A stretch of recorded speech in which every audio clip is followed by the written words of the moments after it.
The Office of the Senior Special Assistant to the President on Youth and Student Affairs has rolled out a youth empowerment scheme. We have an expert who will analyze its impact. These and more on Panorama from Kaduna Network Center. My name is Abdullah Mohammed. Stay with us, please.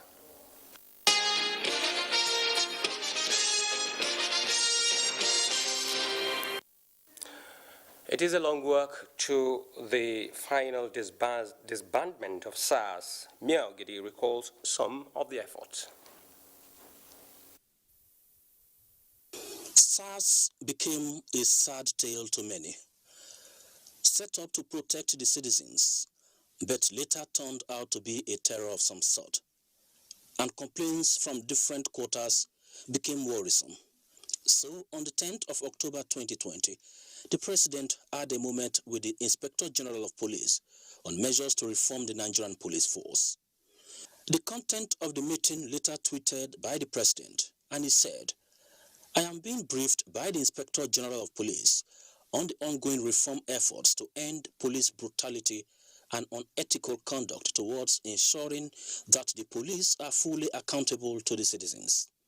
I instructed the IG of Police to conclusively address the concerns of Nigerians regarding excesses and ensure erring personnel are brought to justice." Special Anti-Robbery Squad of the Nigerian Police, otherwise known as SARS, is hereby dissolved across all formations. Less than 24 hours from that meeting, SARS now rests in peace, and 2 police officers involved in human rights abuses arrested in Lagos, with new policy direction announced. And Strategic Holders Forum will be formed to regularly interface with the leadership of the police at all levels and advise on police activities. Though it was the launch of the Presidential Youth Empowerment Scheme at the Presidential Villa, but the President was still preoccupied with the protest out there. The disbanding of SARS is only the first step in our commitment to extensive police reform in order to ensure that the primary duty of the police and other law enforcement agencies remains the protection of lives and livelihoods of our people. We will also ensure that all those responsible for misconduct or wrongful acts are brought to justice. The protesters presented 5-point demand, including release of arrested protesters, justice for deceased victims, setting up of panel of inquiry, and an increase in police salary. And the Presidential Panel on SARS reforms obliged. We requested the Inspector General of Police to present a 5-year plan, comprehensive plan, a strategic plan of action aimed at achieving the total transformation of the Nigeria Police Force as promised by His Excellency, Mr. President.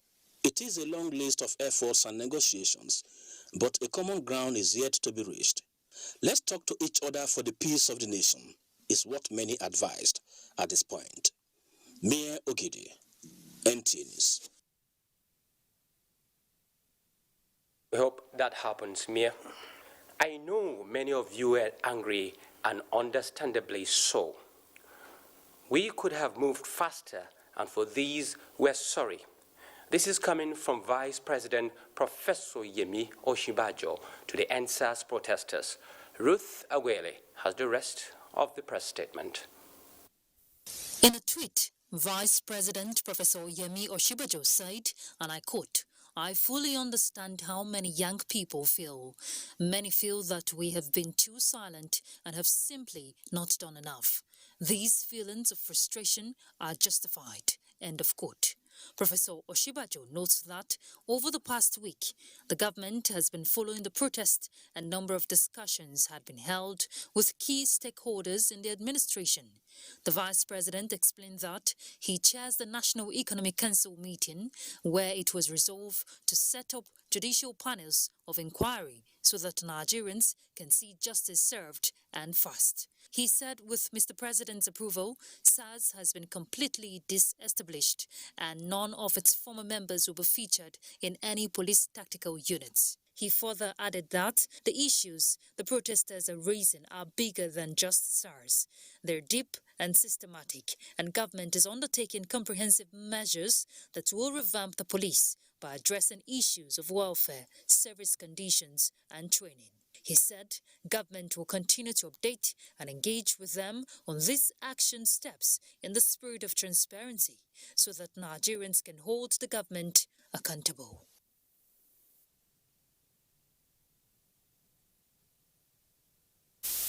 The NSAS protest. In spite of government concessions and promises, protesters demanding police reforms and better governance have refused to budge. In Abuja Friday, protesters blocked the airport road, causing gridlock late into the night with considerable impact in many other parts of the Federal Capital Territory. Civil servants returning from work were left stranded, with many unable to get to their homes until the wee hours of Saturday, while some others simply went back to the city center, hoping to try again later on Saturday. The protest continued on Saturday, this time affecting residents of Kubwa and its environs. Those who left their homes early in the day were not able to return, while those who planned to leave the area were left frustrated. There was an attempt Saturday on the an attempt Saturday on the end protesters went out of hand in Osogbo, Osun State capital, with an attempt on the life of Osun State Governor Adegboyega Oyetola, when thugs with guns, cutlasses, swooped on the governor at Olaya Junction while he was addressing the NSAS protesters at the state capital. Governor Oyetola had joined protesters at the walk from Alekuodo area to Olaya Junction, singing with them and promising them that their demands would be looked into. He assured them of his support, saying that peaceful agitations were part of the democratic process. However, while still addressing the youths, the armed men and women started shooting, hurling stones at the governor's car. The Commissioner for Information and Civic Orientation, Ms. Funke Egbemode, in a statement said the attack was beyond the NSAS protest, but a premeditated attempt to take the governor out. She explained that the protests have been going on in the state for some days now, and there had been no attack on any government official since the beginning of the protest. We'll take a short break now. Panorama continues shortly.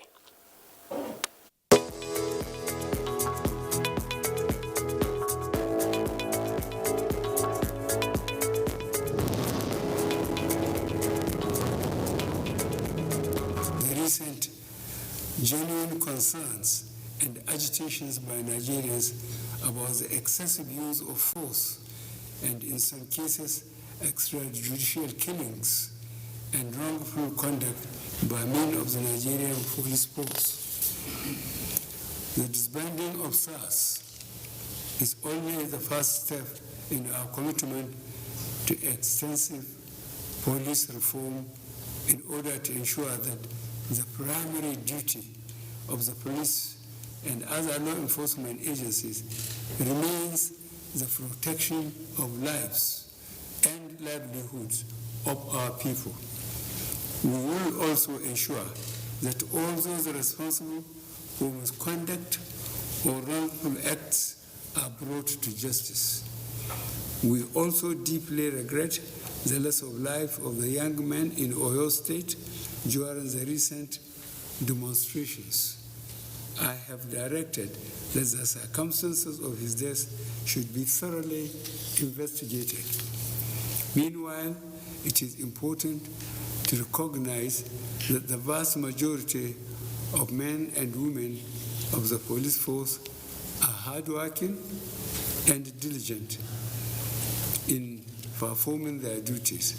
The few bad eggs should not be allowed to tarnish the image and reputation of the force.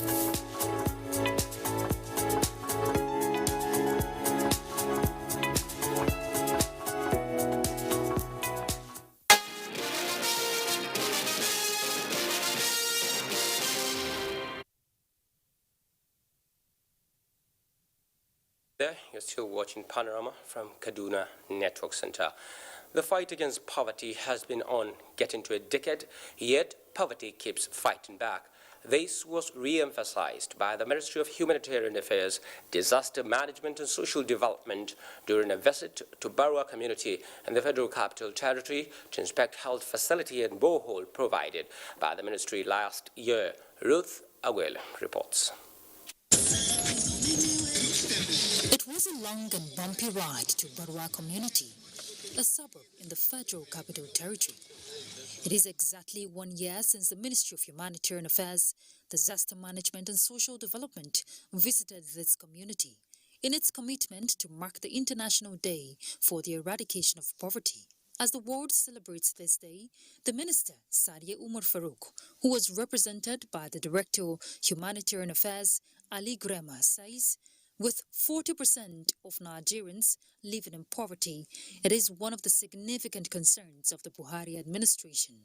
Therefore, the Ministry of Humanitarian Affairs and Social Development will continue to work with relevant stakeholders and agencies under its supervision to ensure the realization of the President's vision of lifting 100 million Nigerians out of poverty in 10 years. The construction of a medical center and drilling of borehole for the community through its community and social development project. Beyond words, the people expressed their gratitude.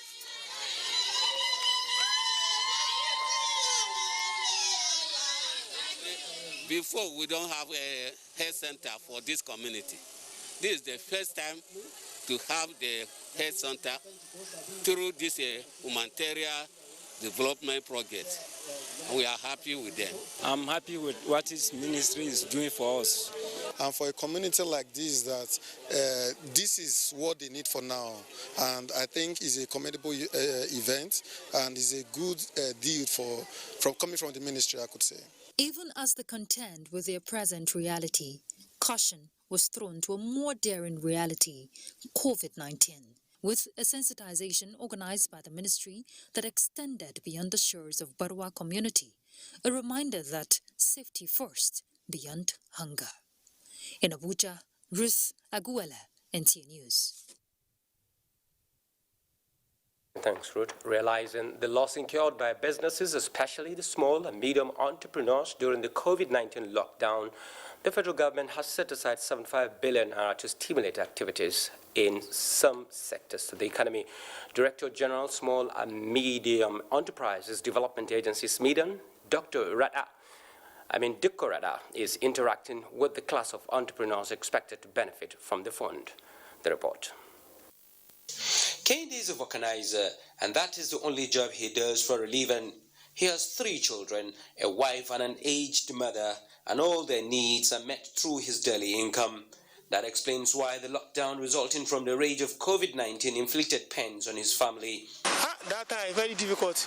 Kende is not alone in these. Millions of Nigerians have had tough times during the lockdown, but that pain the federal government says is not in vain.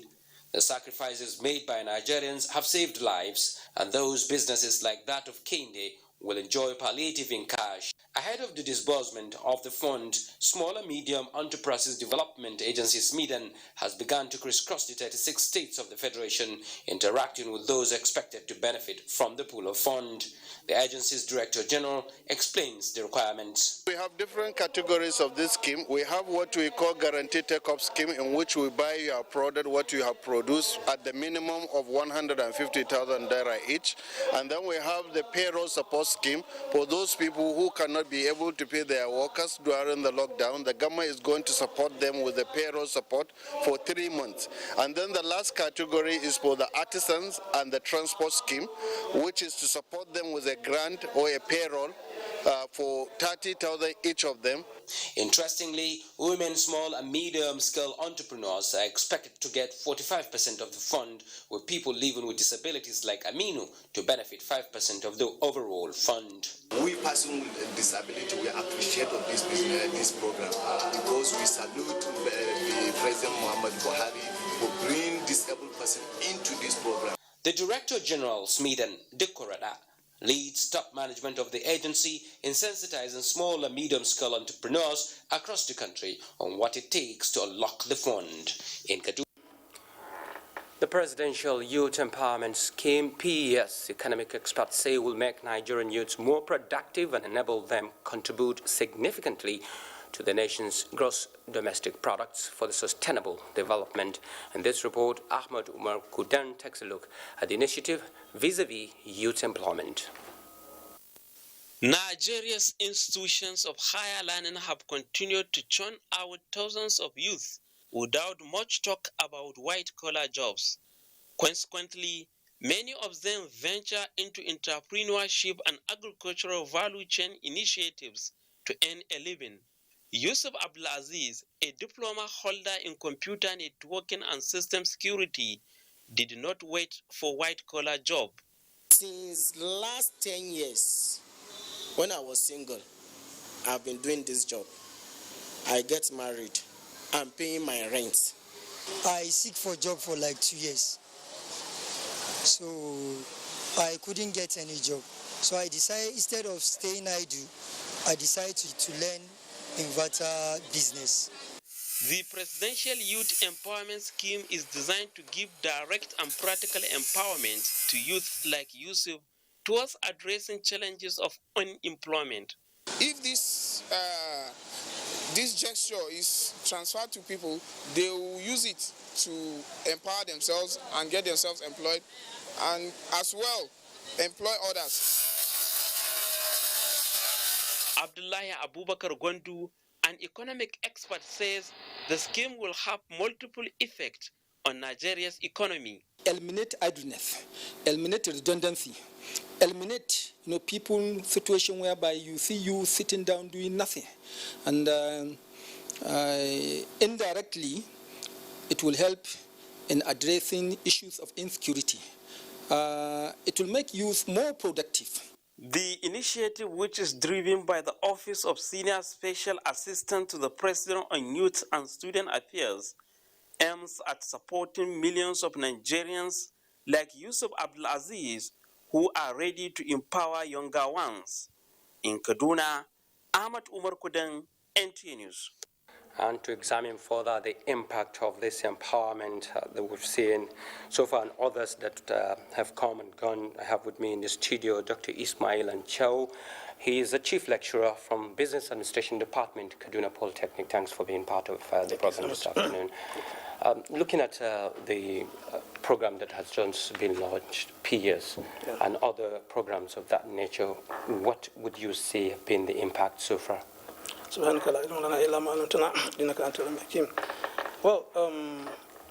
the program is coming at the right time, particularly at a period when the unemployment is very high, about 30% now, underemployment more than 28%. So it's coming at the right time, because it is actually a program that is very comprehensive. In fact, I've never seen a program that is as comprehensive as this one, because it has to do with the both literate, semi-literate, and non-literate. So the program is very comprehensive. It's going to carry virtually everybody along. So it is quite important. A program of this nature, particularly at this particular period when the pandemic has ravaged the economy, like I said, the rate of unemployment is very high. So it is going to actually create or reduce the rate of unemployment. And the poverty is also very high. Nigeria is being seen, to be one of the countries that is having high rate of poverty. So the scheme is likely to actually reduce the rate of poverty. When you look at all over the country, there's high degree of insecurity, Boko Haram, armed banditry, herdsmen, and all that. All this is a function of unemployment. So the program is coming at the right time. All this agitation that are coming all over, are just a function of unemployment. Because when somebody, particularly the youths, when they're unemployed, they become unhappy.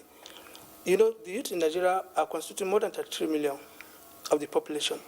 And it's more than about 2.61 of the global youth population. So it shows that the number of the youths in Nigeria is very, very high. And most of them are unemployed. But employment doesn't mean that you have to be under government. Anything you are doing that will occupy you, that will earn you a living, it means you are unemployed. So it is those people that do not have any means of livelihood that are being, defined as being unemployed. So I think the program is actually going to help in, having a multiplier effect, on the gross domestic product of the country, because the youth are playing a very important role in economic development. So when the rate of this unemployment is allowed to go like that, it's actually endangering the development of Nigeria. What exactly is your take about what this new initiative comes with that is different from the others that you think is going to be very, impactful? Well, the difference, I think, is the comprehensive nature of the program. The fact that it involves both the literate, semi-literate, and non-literate. So it is quite, comprehensive. It is going to carry everybody along, because you don't have to be literate, you don't have to go to school.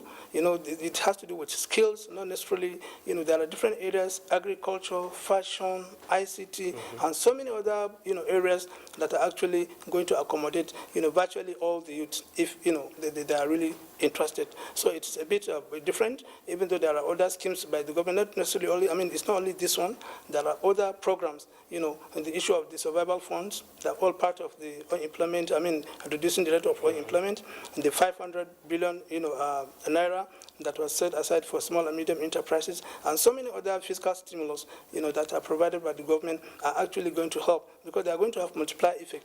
All the interventions in the agri sector, in the mining sector, solid minerals, and all these sectors, the digital economy, I know efforts are being made towards making the digital economy to be, to be accessible, to be the opportunity to be for everyone. So all these are efforts towards, making the youth to be employed. The empowerment particularly is building the capacity of the youth, is making them to have, both, the skills, to empowerment in terms of the funding, empowerment in terms of making them to be exposed, empowerment in terms of making them to be occupied. That idleness will actually, move away, because all these, are the things that are causing all this kind of, youth restiveness and all these problems that actually, emerging that are not very necessary. What's your assessment about, the youths themselves in coming out to embrace the initiative, go through the process, get the loan or palliative so they can start businesses instead of folding their hands, waiting for jobs to come? The youths have no option. The government is coming out with, with programs that are going to help them, so they don't have any option than actually to embrace the program, to actually, support the government, to use the capacity building for the purpose for which it is meant for. They actually need to take advantage of this program.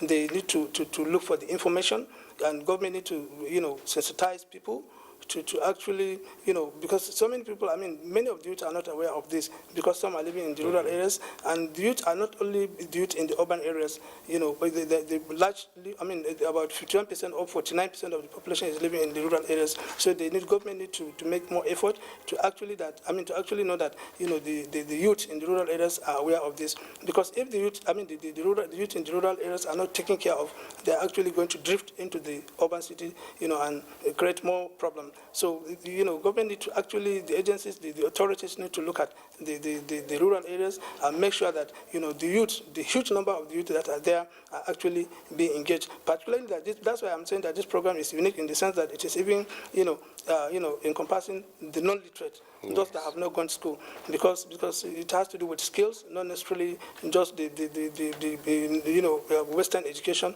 but giving them skills that, provide them with certain dynamic competencies. That's within their own capacity. Exactly, within their own capacity. Thank you very much, Doctor, for coming on our program this afternoon. You're welcome. We really appreciate you. Thank you so much.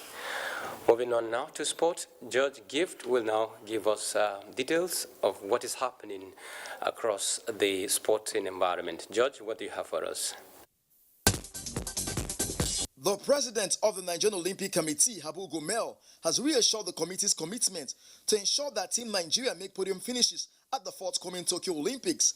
Gomel, who stated this in Abuja when the Sports Writers Association of Nigeria paid him a courtesy visit to know the level of preparation of Team Nigeria going into the games, declared that the Nigerian Olympic Committee will work with the Ministry of Youth and Sports as well as necessary stakeholders to ensure the success of Team Nigeria in Tokyo. It is going to be one of the best games, so we don't have any problem. In Nigeria here, we are well enlightened, we are all aware, the NOC is busy working. In another development, The 2020 Prudent Energy Handball League is scheduled to hold from the 23rd to the 6th of November at the Package B of the Moshood Abiola National Stadium, Abuja, following the approval of the Ministry of Youth and Sports Development on the resumption of contact sports. Our teams are ready. We probably will be among the very first people to go and launch the reopening of the sporting activities. FCT athletes to the 19th National Sports Festival in Abuja have assured of better performance at the 20th edition in Edo State, irrespective of when it's been rescheduled. The elected athletes made the assurance at an award ceremony held at the Old Parade Ground, Area 10, Abuja, where they were rewarded with cash prizes nearly 2 years after the sporting fiesta. A dream comes true to each and every one athlete representing FCT. We are all happy. Meanwhile, the Director of Sports, Dilichuku Oyedema, was officially sent forth after 35 years of service. I know all the areas that are lacking in terms of combat sport, in terms of racket games, in terms of team sports. I am equal to the task. On the foreign scene, the English Premier League returns after the international break with interesting matches in Week 5 of the league on Sunday. It will be Sheffield United against Fulham. Crystal Palace plays host to Brighton. With Sports Update, Gift George, NTA News.